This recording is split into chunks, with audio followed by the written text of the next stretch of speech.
Hello everyone. आज हम लोगों का टॉपिक बहुत इम्पोर्टेंट है।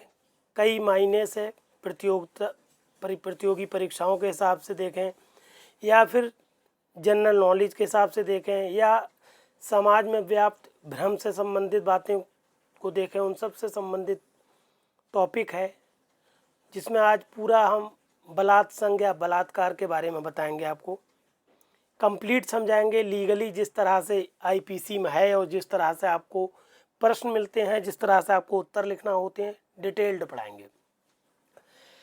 3 धाराएं पढ़ेंगे आज के टर्न पे और बहुत डिटेल्ड पढ़ेंगे, क्योंकि बहुत डिटेल्ड टॉपिक है, ये बहुत बड़ा टॉपिक है। बहुत सारे केस लॉज हैं सुप्रीम कोर्ट के लेटेस्ट, वो भी पढ़ाएंगे आपको हम। शुरू करते हैं धारा 375 बलात्संग। सबसे पहले तो बलात्संग की परिभाषा बताई गई है कि 375 में, ये पता होना चाहिए आपको क्या होता है बलात्संग। तो 4 कंडीशंस हैं और फिर 7 परिस्थितियां हैं। 4 कंडीशन कौन कौन सी हैं वो समझ लें।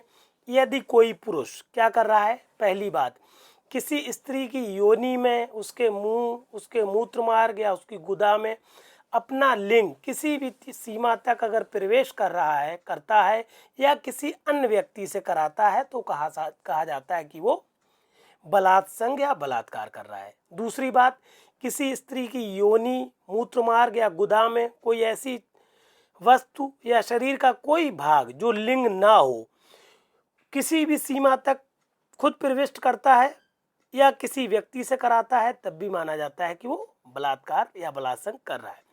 तीसरी बात, किसी स्त्री के शरीर के किसी भाग का इस प्रकार से हस्तसाधन करता है। हस्तसाधन का मतलब है इस तरह से महिला को उत्प्रेरित कर लेता है कि जिससे उसकी योनि, गुदा या मूत्र मार्ग या शरीर के किसी भाग में प्रवेशन कारित किया जा सके या उससे किसी अन्य व्यक्ति द्वारा ऐसा करवा सके। वो व्यक्ति, कहने का मतलब है पहले तो उसने लिंग को प्रवेश किया, फिर किया या करवाया, फिर किसी अन्य भाग को लिंग के अलावा करवाया, किया प्रवेश बॉडी के किसी पार्ट में, फिर उसने इस तरह से मोटिवेट किया महिला को तो जिससे वो योनि या किसी भाग में प्रवेशन कर सके। तो वो 3 बातें हो गई। चौथी और आखिरी बात है कि किसी स्त्री की योनि, गुदा या मूत्र मार्ग पर अपना मुंह लगाए या उससे ऐसा किसी अन्य व्यक्ति से कराता है, तो ये 4 अवस्थाएं मानी जाती हैं कि वो व्यक्ति क्या कर रहा है, बलात्संग कर रहा है, बलात्कार कर रहा है। और किस परिस्थिति में कहलाती है, ये 7 परिस्थितियां नीचे बता दी हैं, तो इसमें आगे हम बता दें। तो उसके बारे में ये कहा जाता है कि उसने बलात्संग किया है। और ये 7 भांत की परिस्थितियां हो सकती हैं, 7 तरह की कंडीशंस हैं जो बता दी गई हैं। पहली कंडीशन है उस स्त्री की इच्छा के विरुद्ध। दूसरी बात है उस स्त्री की सम्मति के बिना, कंसेंट नहीं है महिला की। तीसरी बात है कि उस स्त्री की सम्मति से, जबकि उसकी सम्मति मृत्यु, अपहानि के भय में डालकर अभिप्राप्त की गई हो। तीसरी बात को समझ लीजिए। पहली बात में तो इच्छा के विरुद्ध किया गया कार्य, जो भी ऊपर 4 कार्य थी, या फिर दूसरी बात स्त्री की सम्मति के बिना या आपने 4 में से कोई भी काम किया है। फिर तीसरी बात कि महिला की सम्मति तो आपने ली, मगर इस तरह से ली कि उसको मृत्यु की या हानि करने का भय डाला और इस भय में आकर उस महिला ने सम्मति दे दी। इनमें से ऊपर लिखे चारों कोई भी काम करने की। चौथी बात, उस स्त्री की सम्मति से, जबकि वो पुरुष ये जानता है कि वो उसका पति नहीं है और उसने सम्मति इस कारण दी है कि वो विश्वास करती है कि ऐसा पुरुष उसका पति है। ये बात बहुत इंपॉर्टेंट है। ये एग्जैक्टली धारा 375 पढ़ रहे हैं हम आईपीसी की, 375 4 कहलाती है ये। इसमें होता ये है, पुरुष किसी महिला को इस तरह से भ्रम में रखता है, जैसे मान लीजिए नकली फेरे ले लिए या नकली निकाह कर लिया या उससे कह दिया कि हम शादी कर लेंगे, कि तमाम तरीके के, और महिला ने विश्वास कर लिया कि ये हमारे पति हैं और उसने अपने आप को उस पुरुष को सुपुर्द कर दिया। और इस तरह से वो पुरुष जो है, जो कि पुरुष नहीं, पुरुष है मगर पति नहीं है उस महिला का, वो पुरुष पति ना होते भी उस महिला से इस तरह के संबंध बना रहा है जिस तरह से पति बनाता है, तो कहा जाता है कि वो बलात्संग कर रहा है।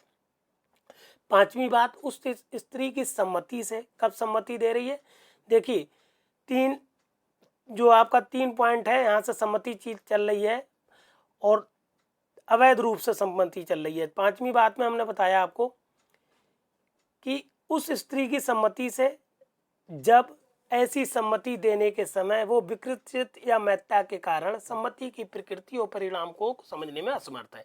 कोई महिला या तो पागल है या इतने नशे में है कि वो समझ नहीं पा रही है उसने किस बात की सम्मति दी है। तो ऐसी भी इस तरह से अगर सम्मति कोई पुरुष लेता है तो भी वो बलात्संग कर रहा है। छठी बात, ये छठी बात भी बहुत इंपॉर्टेंट है, उस स्त्री की सम्मति से या उसके बिना जब वो 18 वर्ष से कम आयु की हो। अगर लड़की की उम्र 18 वर्ष से कम है तो चाहे वो सम्मति दे दे या बिना सम्मति, यही माना जाएगा। अगर सम्मति दे दी है तब भी उसकी सम्मति कोई मायने नहीं रखती है, उसकी कंसेंट कोई मायने नहीं रखती है। और अगर कोई पुरुष इस ऊपर लिखी चारों बातों के अंतर्गत उससे संबंध बना रहा है तो वो बलात्संग कर रहा है, बलात्कार कर रहा है। 7वीं और आखिरी बात कि जब वो स्त्री सम्मति संसूचित करने में असमर्थ है। कोई महिला ऐसी है जो अपनी सम्मति दे ही नहीं सकती, असमर्थ है, और फिर कोई व्यक्ति उसके साथ कोई शारीरिक संबंध, जो हमने 4 अवस्थाएं बताई थी, उनके अंतर्गत कर रहा है तो वो कहा जाता है बलात्संग कर रहा है। कुल मिला के ये 7 बातें, ये 7 परिस्थितियां हैं जिनमें बलात्संग होता है। 2 अपवाद हैं, मतलब 4 अवस्थाएं हैं बलात्संग की, 7 परिस्थितियां हैं बलात्संग की और 2 अपवाद हैं। इस बात को आप समझ लीजिए। ये सारी चीज़ें धारा 375 आईपीसी में है। अपवाद एक क्या है कि होता क्या है, कोई डॉक्टरी परीक्षण जब होता है तो उसमें क्या होता है, कोई यंत्र महिला की वैजाइना में या योनि में डाला जाता है जिससे जांच होती है। तो इस तरह से अगर चिकित्सक प्रक्रिया हो रही है और कोई यंत्र डाला जा रहा है या उंगली डाली जा रही है, कुछ हो रहा है, तो ये सब क्या है, बलात्संग नहीं है। दूसरा अपवाद है कि अगर कोई पुरुष है अपनी स्वयं की पत्नी के साथ मैथुन करता है और वो पत्नी की उम्र 15 वर्ष से अगर कम नहीं है तो क्या होगा, बलात्संग की स्थिति में या परिस्थिति में या बलात्संग की श्रेणी में ये अपराध नहीं आएगा। मगर अगर पुरुष अपनी पत्नी से जिसकी उम्र 15 साल से कम है शारीरिक संबंध या मैथुन करता है तो वो बलात्संग कहलाएगा। ये बात क्लियर यहाँ से समझ लीजिए। 375 पे ही एक बहुत लेटेस्ट सुप्रीम कोर्ट का जजमेंट है 2022 का, हम बता देते हैं आपको। शंभू खरवार बनाम उत्तर प्रदेश राज्य और अन्य AIR 2022 सुप्रीम कोर्ट। इस केस में सुप्रीम कोर्ट ने क्या कहा कि विवाह करने का वचन देकर शारीरिक संबंध बनाना और बाद में किसी अन्य लड़की से विवाह करना या करने का प्रयास करना भारतीय दंड संहिता के धारा 375 के अंतर्गत अपराध घटित करता है। कहने का मतलब ये था, 2 स्त्री पुरुष थे, आगे निर्णय सार में बताएंगे हम आपको। तो हुआ क्या, ये लोग लिव इन में रह रहे थे दोनों और एक दूसरे से शारीरिक संबंध थे इनके, और लड़की ने ये आक्षेप लगाया कि इन्होंने हमें प्रलोभन दिया था कि शादी कर लेंगे और फिर इन्होंने शादी करने नहीं किया और अब दूसरी जगह शादी कर रहे हैं। तो उसने 375 का आक्षेप लगाया धारा 375 के अंतर्गत। और जब ये मामला, चूंकि विचारण न्यायालय ने इन्हें दोषी साबित कर दिया तो ये बेचारे उच्च न्यायालय में अपील किए। उच्च न्यायालय में इन लोगों ने कहा कि क्योंकि हमारी कंसेंट के साथ, दोनों लोग पढ़े लिखे हैं हम लोग, और हम कंसेंट के साथ हम लोगों ने शारीरिक संबंध बनाए और इसलिए ये हमें हमारा अभियोजन वापस कर देना चाहिए। तो उच्च न्यायालय ने भी इनके अभियोजन को वापस नहीं किया, मतलब इनके अभियोजन की समाप्ति नहीं की धारा 482 के अंतर्गत, जो कि कर सकता था उच्च न्यायालय, मगर उसने इनके अभियोजन को निरस्त नहीं करा। तो ये अब पहुंचे सुप्रीम कोर्ट। ये एग्जैक्टली प्रावधान इसलिए होता है कि मैटर में क्या क्या हुआ है, एक तरह से आपको धाराओं का पता लगता है और सारांश में मैटर पता लगता है। निर्णय सुप्रीम कोर्ट ने कहा, निर्णय में सुप्रीम कोर्ट ने एकदम मामला उलट दिया और बहुत बेहतरीन निर्णय दिया है, इसलिए इसको आप बहुत ध्यान से समझें कि सुप्रीम कोर्ट ने कहा कि जहां अपीलार्थी जो अपील किया है उसके साथ जो प्रत्युत्तरदाता महिला है उसने अपनी इच्छा से 2013 से लेकर 2017 तक वो महिला लिव इन में रही और दोनों लोग शिक्षित हैं, शिक्षित होने के अलावा जो महिला है उसकी शादी हो गई 2014 में, और शादी के बाद उसका डिवोर्स हो गया 2017 में। डिवोर्स हो गया, इसी बीच उनका जब महिला का डिवोर्स हो गया, तलाक हो गया, उसी बीच क्या हुआ, पुरुष कहीं और जो दूसरा मतलब उनके पति के अलावा पुरुष था जो लिव इन में रह रहा था, उसकी शादी कहीं और तय हो गई। तो ये महिला जो डाइवोर्स ले ली थी, अपने पति से तलाक ले ली थी, उसके खिलाफ जो लिव इन में रहा था इनके साथ बहुत पहले, उसके खिलाफ क्या किया, 375 का मुकदमा कर दिया कि इन्होंने हमारे साथ शारीरिक संबंध बनाए, और वो सब मैटर अभी हम बता चुके हैं। जिसमें क्या हुआ, विचारण न्यायालय, उच्च न्यायालय दोनों से इनको सजा भी हो गई। मगर उच्चतम न्यायालय ने कहा कि जब आपने लिव इन में रहे, आप दोनों वयस्क थे, आप दोनों पढ़े लिखे थे, आप दोनों शिक्षित थे, और आपने अपनी मर्जी से दूसरी जगह शादी भी कर ली महिला से, मुखातिब होते ही कहा सुप्रीम कोर्ट ने, और अब आप इनकी शादी कहीं और हो रही है तो आप रुकावट पैदा कर रही हैं और आप 375 का मुकदमा कर रही हैं। तो इस तरह से मुकदमा करना बिल्कुल बेकार है और आप निरर्थक बात कर रही हैं। इसलिए आपका जो अभियोजन है इसको जारी नहीं रखा जाना चाहिए। और उच्च न्यायालय को भी चाहिए था, जब आप उच्च न्यायालय के पास अपीलार्थी को कहा कि जब अपीलार्थी उच्च न्यायालय आया था तो उसी वक्त उच्च न्यायालय को अपनी 482 CRPC की धारा 482 के अंतर्गत अपनी अधिकारिता का उपयोग करते हुए इनके अभियोजन को समाप्त कर देना चाहिए था। कुल मिला के जो अब अभियोजन चल रहा था, आपराधिक मामला चल रहा था, उस पुरुष के खिलाफ जो लिव इन में रहता था, सुप्रीम कोर्ट ने उसको निरस्त कर दिया और इनको बरी कर दिया। यहाँ हमने अपना नंबर दे दिया, अगर कोई असुविधा हो आपको मैटर समझने पे तो इस पे नंबर पर आप संपर्क करें, या चैनल आप डायरेक्ट सर्च कर सकते हैं यूट्यूब पे @law classes by Firoz sir. ये हो गई 375 की बात, जो इसमें हमने बताया बलात्संग क्या होता है, किस तरह से होता है, किन परिस्थितियों में होता है और किस तरह से एक केस लॉ 2022 का था। फिर 376 धारा में आ जाइए, जो कि सभी लोग जानते हैं इस धारा को, बलात्संग के लिए दंड। क्या पनिशमेंट मिलता है अगर कोई बलात्संग कर रहा है? तो अगर कोई व्यक्ति बलात्संग करता है तो उसको कम से कम 10 साल की सज़ा होती है और आजीवन कारावास तक का हो सकेगा और जुर्माना भी लगेगा। दूसरी बात, अगर कोई प्राधिकारवान व्यक्ति है, जैसे मान लीजिए किसी पुलिस कस्टडी में है या किसी हॉस्पिटल में है तो अस्पताल वाले हैं, या किसी भी तरह से कोई प्राधिकारवान व्यक्ति हो जिसके प्राधिकरण में आप हो उस वक्त, या कोई महिला हो, या फिर पंथीय हिंसा हो रही हो, उस दौरान अगर कोई व्यक्ति बलात्संग करता है तो उस पर जो सज़ा होगी 10 साल से कम की नहीं होगी और आजीवन कारावास तक की होगी।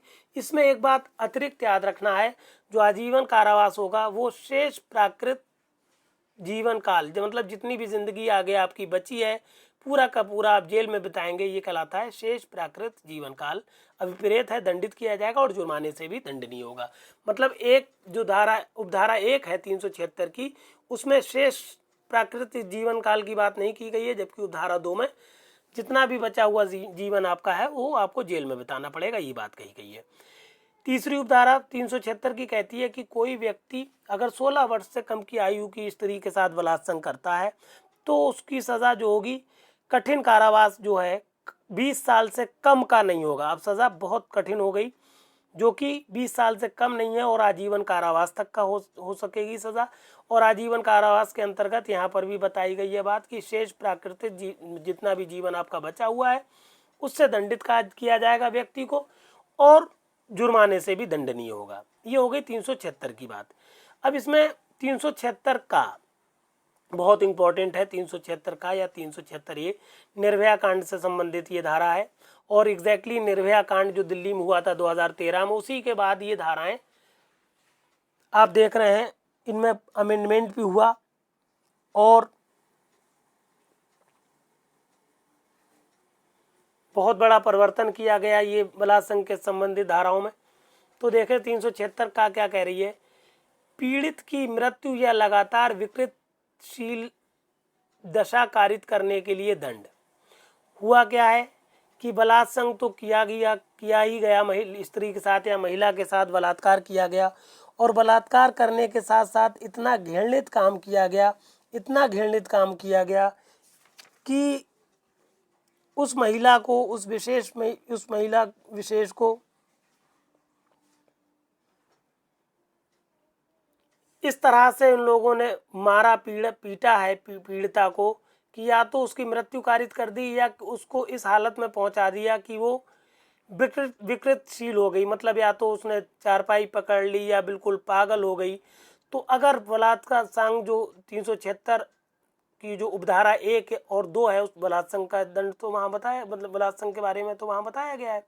तो जो बलात् संघ उपधारा 1 या 2 के अंतर्गत किया गया है और बलात् संघ के साथ साथ मृत्यु कारित कर दी जाए महिला की या फिर इस तरह से विकृतशील कर दिया जाए, तो अब सज़ा 20 साल से कम की नहीं होगी, जो कि आजीवन कारावास तक की होगी। आजीवन कारावास का मतलब जितना भी बचा हुआ समय है वो आपको जेल में बिताना होगा, या फिर अब मृत्यु दंड से दंडित किए जाएंगे।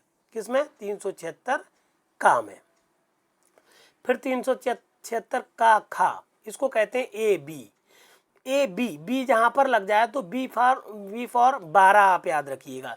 जहाँ पर भी, जैसे डी बी और ए बी, इससे हमारा मतलब है, जैसे ए बी है आगे चल के डी बी पढ़ेंगे, तो बी जैसे ही आ जाएगा तो आप समझ जाइएगा जो अपराध हो रहा है वो 12 वर्ष से कम की स्त्री के साथ हो रहा है।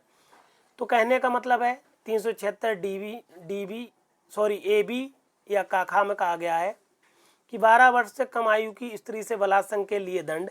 अगर कोई व्यक्ति, कोई पुरुष 20 साल से कम जो है 12 वर्ष से कम की स्त्री के साथ बलात्संग कर रहा है तो उसकी सज़ा 20 साल से कम की नहीं होगी, जो आजीवन कारावास तक की होगी। आजीवन कारावास का मतलब है जितना भी बचा हुआ जीवन है उस पूरे को जेल में बिताना होगा, या फिर मृत्यु दंड से दंडित किया जाएगा ऐसा व्यक्ति, और जुर्माने से भी दंडनीय होगा।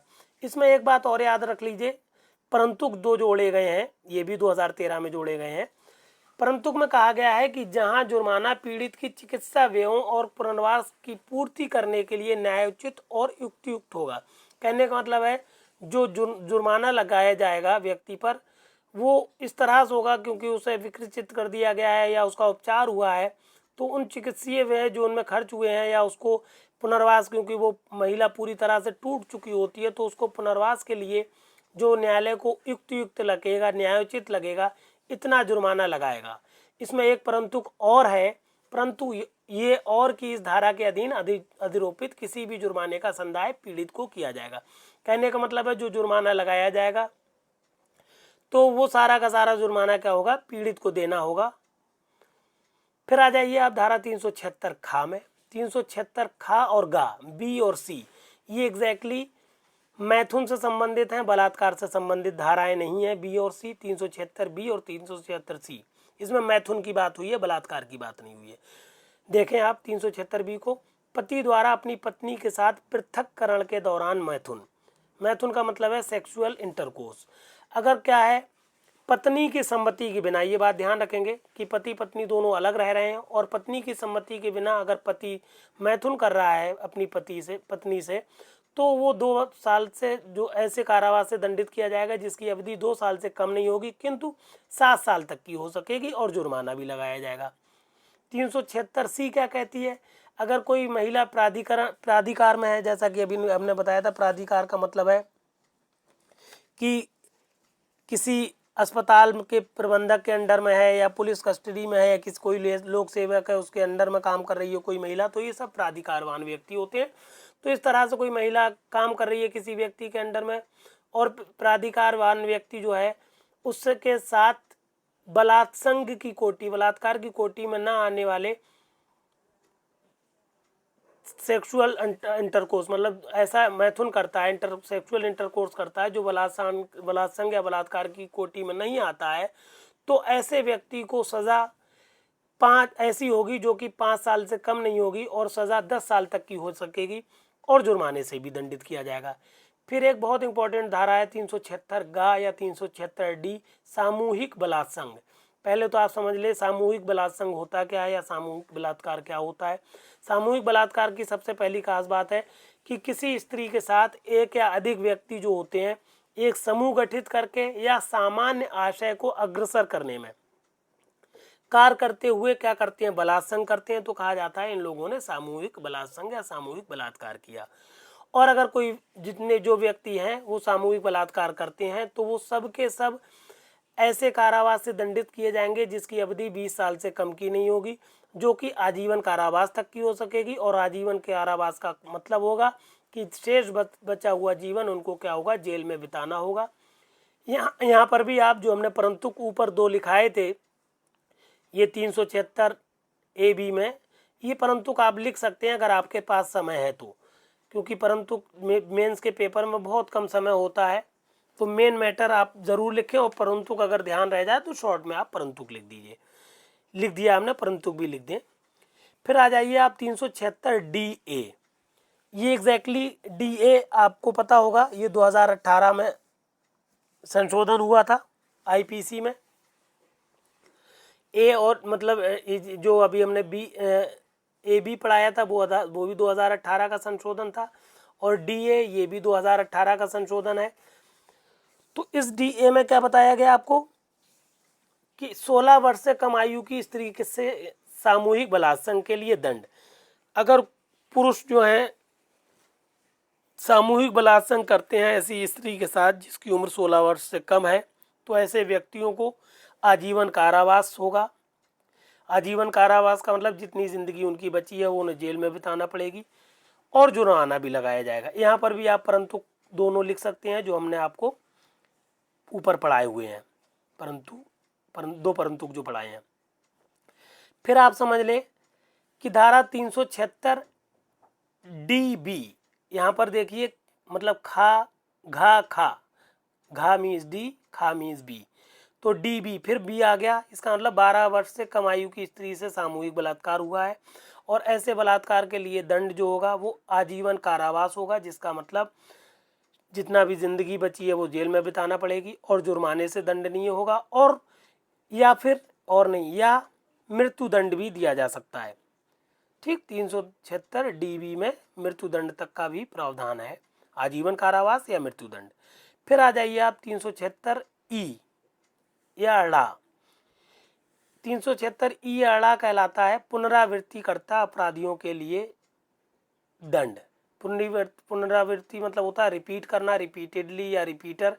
कहने का मतलब है किसी व्यक्ति ने 376 धारा 376 या 376 का या 376 का खा या 376 घा या 376 घा का या 376 घा के अंतर्गत कोई अपराध किया था पहले, उसके लिए उसको दंडित किया था गया था, और उसके बाद वो फिर से इन्हीं उपयुक्त लिखी धाराओं के अंतर्गत दंडनीय है या उस पर आरोप लगा और दोष सिद्ध ठहराया जाता है, तो अब इसकी सज़ा आजीवन कारावास से कम की नहीं होगी, जो कि शेष बचा हुआ जीवन इसे जेल में बिताना पड़ेगा, या फिर ये मृत्यु दंड से दंडित किया जाएगा। आप देख रहे हैं मृत्यु दंड भी, अब पहले 376 में मृत्यु दंड नहीं होता था, मगर अब चूंकि संशोधन के बाद कई आप धाराओं में देख रहे हैं मृत्यु दंड दिया जा रहा है, तो इसलिए आप ये मैटर बहुत इंपॉर्टेंट है, ध्यान से समझ लीजिए।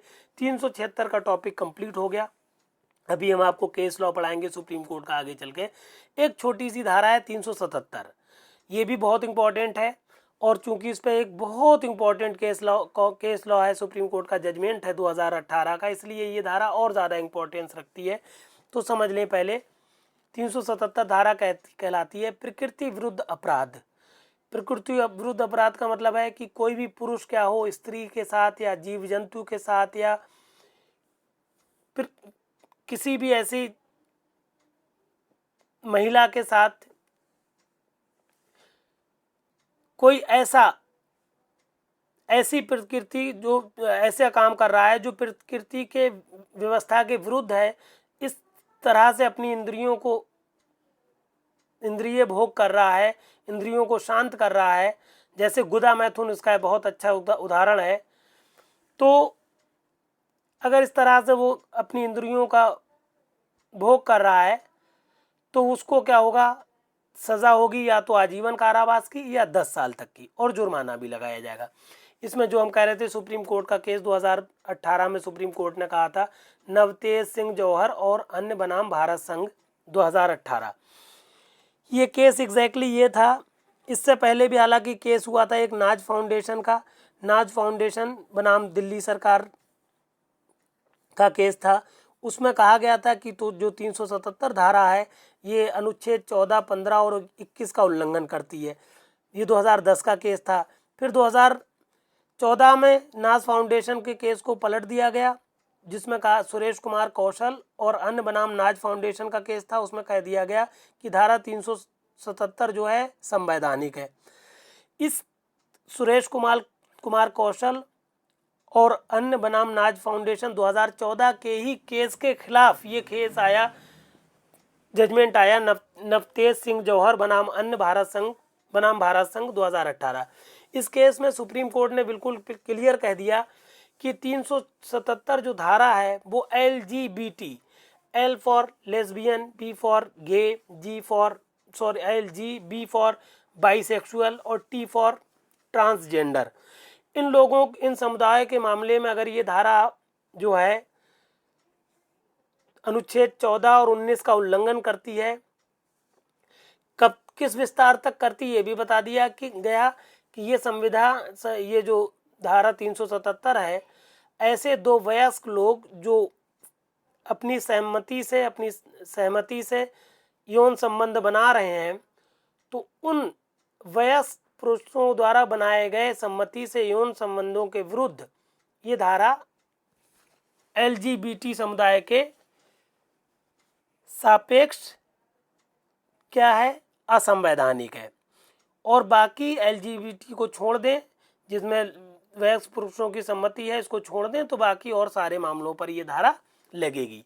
इसका मतलब, कहने का संक्षेप में मतलब ये है, जो सुरेश कुमार कौशल का बनाम नाज फाउंडेशन का केस था 2014 का, उसको उलट दिया सुप्रीम कोर्ट ने और क्लियर कह दिया कि धारा 377 जो है LGBT समुदाय के व्यक्तियों के खिलाफ है, जबकि वो अपनी सम्मति से संबंध बना रहे हों, शारीरिक संबंध, और वो वयस्क हों, तो ये धारा उनके बनाए गए संबंधों के विरुद्ध क्या है, असंवैधानिक है।